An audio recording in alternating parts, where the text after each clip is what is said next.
শহরের ডাক্তারগুলো একের পর এক পেশেন্টদের জীবন নিয়ে খেলা শুরু করে।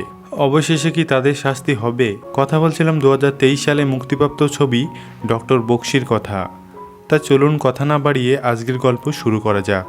গল্পের শুরুতেই দেখি মাকসুদা আলম নামে একজনের ভয়েস কল রেকর্ডিং শোনা যায়। সেখানে মাকসুদা আলম বলে, আমি কয়েক বছর আগে ডক্টর মালাকারের কাছে স্পাইনাল পনের সার্জারি করিয়েছিলাম।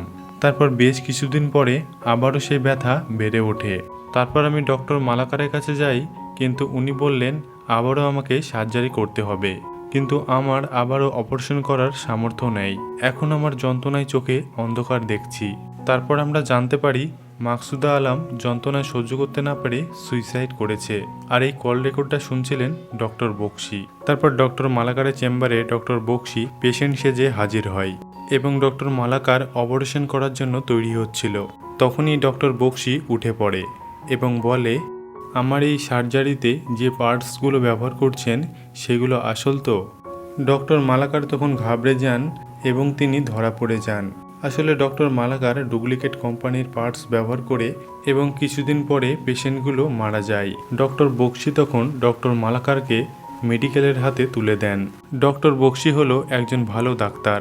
ডক্টর বক্সি হলো যেসব ডাক্তাররা পেশেন্টদের জীবন নিয়ে খেলা করে, তাদের স্ক্যামগুলো সকলের সামনে তুলে ধরে এবং ডক্টর বক্সি তাদের শাস্তি দেয়।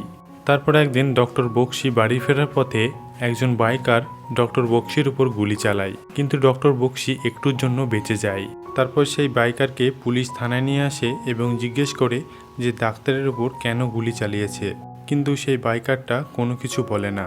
এখানে আমরা জানতে পারি সেই বাইকারের নাম আদিত্য। তারপর ডক্টর বক্সি নিজেই আসে আদিত্যর কাছে এবং বলে যে তুমি আমাকে কেন মারতে চেয়েছিলে, আমি তোমার কি ক্ষতি করেছি। তারপর সিন চলে যায় মানালি নামে একটি মেয়ের কাছে। মানালি হলো একজন ডক্টর আর পাশাপাশি একজন লেখিকা। মানালি রিসোর্টে বেড়াতে আসে। তারপর মানালি হোটেলে চলে যায়, কিন্তু এদিকে ডক্টর বক্সি তার উপর মনিটর করছিল। তারপর একদিন সেখানে একটি অনুষ্ঠানে একটি মেয়েকে নৃত্য পরিবেশন করতে দেখি। মেয়েটির নাম শ্রদ্ধা। সে একজন নৃত্যশিল্পী এবং একটি বাচ্চাদের এনজিওর সাথে যুক্ত আছে। সেখানে মানালি অনুষ্ঠান দেখছিল। তার পরের দিন মানালির কাছে শ্রদ্ধা আসে এবং মানালির লেখা বইয়ের প্রশংসা করে আর বলে, আমি আপনার বড় ফ্যান। মানালিও তখন মেয়েটির নাচের প্রশংসা করে। তারপর শ্রদ্ধার কাছে একজন ডক্টর আসে, তার নাম ছিল ডক্টর জেন। শ্রদ্ধার এনজিওতে ডক্টর জেন বাচ্চাদের চেক আপ করতো। তারপর ডক্টর জেন শ্রদ্ধার সাথে কথা বলে এবং শ্রদ্ধাকে খারাপ প্রস্তাব দেয় এবং শ্রদ্ধাকে রাতে হোটেলে দেখা করতে বলে।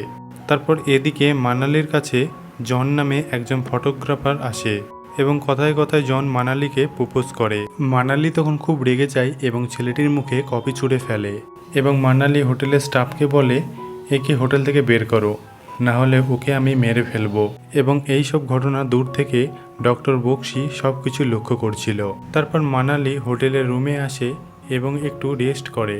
তারপর মানালি হঠাৎ চমকে ওঠে। সে দেখে তার বিছানায় জনের ডেড বডি পড়ে রয়েছে। এই সব দেখে মানালি কি করবে কিছুই বুঝে উঠতে পারে না। তারপর মানালির কাছে একটি ফোন আসে। ফোনটি করেছে ডক্টর বক্সি। সে সব কিছু মনিটরে মানালিকে লক্ষ্য করছিল। ডক্টর বক্সি তখন মানালিকে বলে, আপনি আমাকে চিনবেন না। আপনার বিছানায় যে ছেলেটি শান্তভাবে ঘুমিয়ে আছে, আপনি সকলের সামনে বলেছেন আপনি তাকে মেরে ফেলবেন। মানালি তখন ভয় পেয়ে যায়। আর এদিকে ডক্টর বক্সি মানালিকে ব্ল্যাকমেল করতে থাকে। মানালি তখন ডক্টর বক্সিকে বলে, আপনার কি চাই? ডক্টর বক্সি তখন মানালিকে বলে, আপনাকে বাঁচতে হলে আমার একটি কাজ করে দিতে হবে। মানালি তখন উপায় না পেয়ে সেই কাজটি করতে রাজি হয়ে যায়। তারপর ডক্টর বক্সি মানালিকে মর্নিং স্টার নামে একটি এনজিওতে যেতে বলে। সেখানে বিট্টু নামে একটি বাচ্চা ছেলেকে ডক্টর বক্সির দেওয়া গিফট দিতে বলে। বাচ্চাটির ছবি ডক্টর বক্সি পাঠিয়ে দেয় মানালিকে। তারপর সেখানে মানালি পৌঁছায় এবং বিট্টু নামের ছেলেটিকে ডক্টর বক্সির দেওয়া গিফট দেয়, কিন্তু ডক্টর বক্সির দেওয়া গিফট বাচ্চা ছেলেটি পেয়ে সেটা ফেলে দিয়ে ছুটে সেখান থেকে চলে যায়। তারপর ডক্টর বক্সি মানালিকে ফোন করে বলে, ডক্টর সেট দেখলে বাচ্চারা ভয়ে পালিয়ে যাচ্ছে, আমাদের ইমেজটা কোথায় গিয়ে দাঁড়িয়েছে একবার ভাবতে পারছেন? ডক্টর বক্সি মানালিকে বলে, সেই দিনের অনুষ্ঠানে যে মেয়েটি নাচ করছিল সে মেয়েটির নাম শ্রদ্ধা। শ্রদ্ধাকে ডক্টর জেন তার ফ্ল্যাটে ডেকেছে, কিন্তু ডক্টর জেন জানে না যে শ্রদ্ধা তাকে মারতে চলেছে। আসলে এই ডক্টর জেন শ্রদ্ধার এনজিওর সাথে যুক্ত ছিল, কিন্তু ডক্টর জেন এনজিওর বাচ্চাদের কিডনি চুরি করে বিক্রি করে দেয় অতিরিক্ত টাকার লোভে। তাই শ্রদ্ধা সেটা জানতে পারে এবং শ্রদ্ধা এই বিষয়ে ডক্টর বক্সিকেও জানায় এবং শ্রদ্ধা সেই ফ্ল্যাটে ডক্টর জেনকে মারতে চলেছে। ডক্টর বক্সি মানালিকে ডক্টর জেনকে বাঁচাতে বলে, কিন্তু ডক্টর জেন যে এতদিনের অন্যায়গুলো করেছে সেটি সবার সামনে স্বীকার করতে হবে। শ্রদ্ধা তখন ডক্টর জেনের রুমে আসে এবং ডক্টর জেনকে শ্রদ্ধা মারতে যায়। ঠিক সেই সময় মানালি আসে এবং ডক্টর জেনকে বাঁচিয়ে নেয়, কিন্তু ডক্টর জেনকে মানালি একটি ইঞ্জেকশন করে। একটু পরে যখন ডক্টর জেনের জ্ঞান ফিরে আসে, ডক্টর জেনকে চেয়ারের সাথে বাঁধা হয়েছিল। মানালি তখন ডক্টর জেনকে বলে, আপনাকে যে ইঞ্জেকশনটা দেওয়া হয়েছে সেটি আপনাকে অজ্ঞান করবে আর আপনার হার্টবিট আস্তে আস্তে বাড়বে আর আপনি মারা যাবেন, কিন্তু এর অ্যান্টিডোট আমার কাছে রয়েছে, আর এটা যদি নিতে চান তাহলে আপনি যে অন্যায়গুলো করেছেন সেটি সবার সামনে স্বীকার করতে হবে। ডক্টর জেন তখন সেটা করতে বাধ্য হয়। মানালি তখন সোশ্যাল মিডিয়ায় লাইভে আসে এবং ডক্টর জেন তার সব দোষ স্বীকার করে নেয় এবং সেটি ডক্টর বক্সিও দেখতে পায়। তার পরদিন সকালে নিউজে দেখানো হয় মানালি যে বাচ্চাটিকে গিফট দিয়েছিল সেই বাচ্চাটি এনজিও থেকে মিসিং এবং পুলিশ সন্দেহ করছে বাচ্চাটির সাথে লাস্ট একটি মেয়ে দেখা করতে এসেছিল। পুলিশ মনে করছে সেই মেয়েটি আসল কিডন্যাপার। মানালি তখন নিউজটা দেখে অনেক ভয় পেয়ে যায়। ঠিক তখনই ডক্টর বক্সি মানালিকে ফোন করে। এখানে আমরা দেখি ডক্টর বক্সির কাছে সেই বাচ্চাটি রয়েছে। মানালি তখন ডক্টর বক্সিকে বলে, আপনি কেন আমার সাথে এমন করছেন? আমি আপনার কি ক্ষতি করেছি? ডক্টর বক্সি জানায়, আপনাকে এই বিপদ থেকে বাঁচতে হলে আমার আরও একটি কাজ করে দিতে হবে। মানালি তখন উপায় না পেয়ে সেই কাজটি করতে রাজি হয়ে যায়। তারপর আমরা দেখি ডক্টর হাজরা নামে একজন বাচ্চাদের ডাক্তারের কাছে একটি বৃদ্ধ লোক তার নাতিকে ট্রিটমেন্ট করানোর জন্য নিয়ে আসে। তারপর ডক্টর হাজরা বাচ্চাটি চেক আপ করে জানায় বাচ্চাটির অ্যালজাইমার হয়েছে, একটি টেন্স বসাতে হবে। ডক্টর হাজরা তখন বাচ্চাটির অপারেশন করে আর বাচ্চাটি মারা যায়। বাচ্চাটির দাদু তখন সেটা সহ্য করতে না পেরে বাচ্চাটির দাদু সুইসাইড করে। তারপর ডক্টর বক্সি ডক্টর হাজরার ব্যাপারে খোঁজ নিয়ে জানতে পারে ডক্টর হাজরা বাচ্চাদের রিস্ক থাকার পরেও বাচ্চাগুলোর এনজিও ব্লাস্ট করায় আর বাচ্চাগুলো মারা যায়। তেমনি বৃদ্ধ লোকের নাতিও মারা গেছে আর সেটি সহ্য করতে না পেরে বৃদ্ধ লোকটি সুইসাইড করেছে। তারপর ডক্টর বক্সি ডক্টর হাজরার মেয়েকে স্কুল থেকে তুলে আনে। তারপর এদিকে মানালি ডক্টর হাজরার কাছে একজন বাচ্চা পেশেন্টের মা সেজে আসে আর ডক্টর হাজরাকে বলে, আমার মেয়ে ভর্তি রয়েছে, আমি রিপোর্টগুলো করিয়ে এনেছি। রিপোর্টগুলো দেখে ডক্টর হাজরা বলে, আপনার মেয়েকে অপারেশন করতে হবে, একটা টেন্স বসাতে হবে এনজিও ব্লাস্টে। ডক্টর হাজরা তখন মেয়েটির অপারেশন করতে গিয়ে অবাক হয়। দেখে বেডে যে বাচ্চা মেয়েটি শুয়ে আছে সেটি আর কেউ নয়, সেটি ডক্টর হাজরার মেয়ে। তখনই মানালি ডক্টর হাজরাকে বলে, বাচ্চাটিকে একটি ঘুমের ইঞ্জেকশন দেওয়া হয়েছে, যা বাচ্চাটি আর কিছুক্ষণের মধ্যেই মারা যেতে পারে, আর এটার অ্যান্টিডট আমার কাছে রয়েছে। মানালি তখন ডক্টর হাজরাকে বলে, আপনি সব বাচ্চাদের ডুপ্লিকেট পার্টস বসিয়ে এনজিও ব্লাস্ট করান আর বাচ্চাগুলো মারা যায়। আপনার মেয়েকে বাঁচাতে হলে আপনি এতদিন যে অন্যায়গুলো করেছেন সেটা পাবলিকের কাছে নিজের মুখে স্বীকার করতে হবে, আর সেটি যদি না করতে পারেন তাহলে আপনি আপনার মেয়েকে বাঁচাতে পারবেন না। ডক্টর হাজরা তখন ফেসবুকে লাইভে আসে এবং এতদিনের অন্যায়ের সব দোষ সকলের সামনে স্বীকার করে নেয়। এদিকে ডক্টর বক্সি সেটাও দেখে।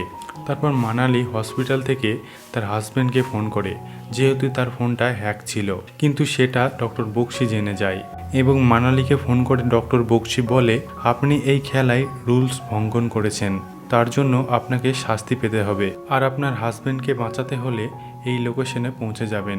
ডক্টর বক্সি তখন ফোনটি কেটে দেয়। তারপর মানালি সেই লোকেশনে পৌঁছে যায়। সেখানে মানালি গিয়ে দেখে সে একটা অন্যরকম ঘরে আটকা পড়েছে। তারপর মানালি তার হাজব্যান্ডকে দেখতে পাই। তার হাজব্যান্ড হলো ডক্টর বক্সি। এখানে আমরা বুঝতে পারি ডক্টর বক্সি তার একটি ছদ্মনাম, তার আরও একটি নাম আছে, তার আসল নাম হলো অভি। সেই ঘরে মানালি একটি কেবিনে দেখে তারই একটি বডি রয়েছে এবং মাথায় একটি চিপ লাগানো। তারপর আমরা জানতে পারি ডক্টর বক্সি এবং জন নামে ছেলেটি এই সেটআপটা তৈরি করেছে। এটা একটি ভার্চুয়াল রিয়েলিটি। এই সেটআপের মধ্যে যে কোনো মানুষকে অজ্ঞান অবস্থায় নিয়ে এসে তাকে শাস্তি দেওয়া হয়। তারপর ডক্টর বক্সি আর জন মিলে যেসব মানুষগুলো মানুষের জীবন নিয়ে খেলা করে তাদের এই সেটআপের মধ্যে অজ্ঞান অবস্থায় তাদের শাস্তি দেবে বলে ঠিক করে। তারপর মানালি অভিকে বলে, তুমি আমার সাথে তাকিয়ে কেন কথা বলছো না? উত্তরে অভি জানায় যে সে তার দিকে তাকিয়ে কথা বলছে।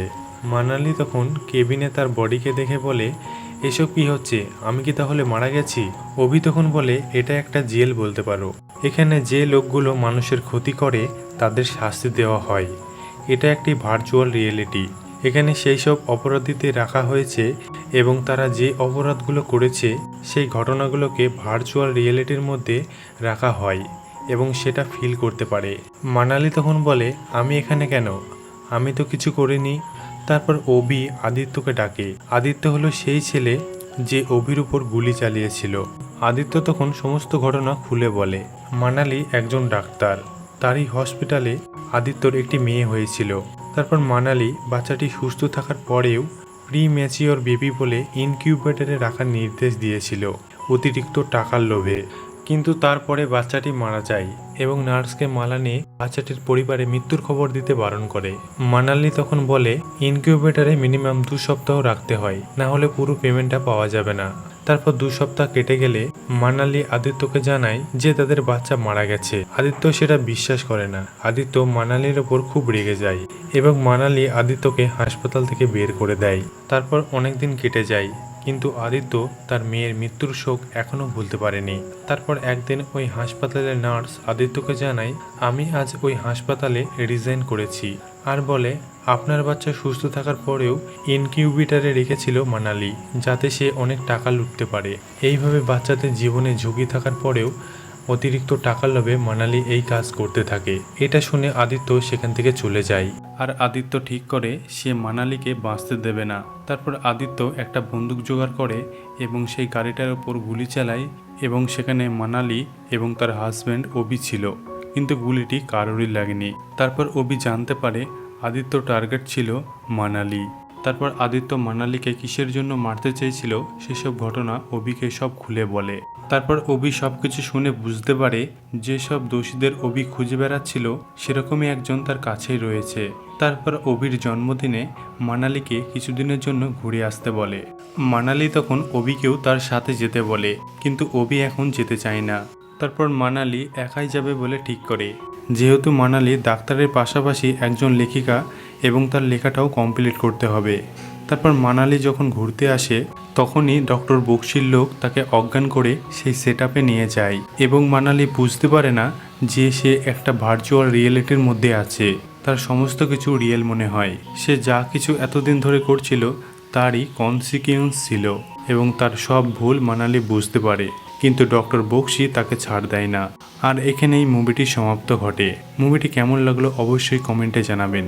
আর আমাদের চ্যানেলে নতুন হয়ে থাকলে চ্যানেলটি অবশ্যই সাবস্ক্রাইব করবেন। সবাই ভালো থাকবেন, সুস্থ থাকবেন। দেখা হচ্ছে পরবর্তী ভিডিওতে।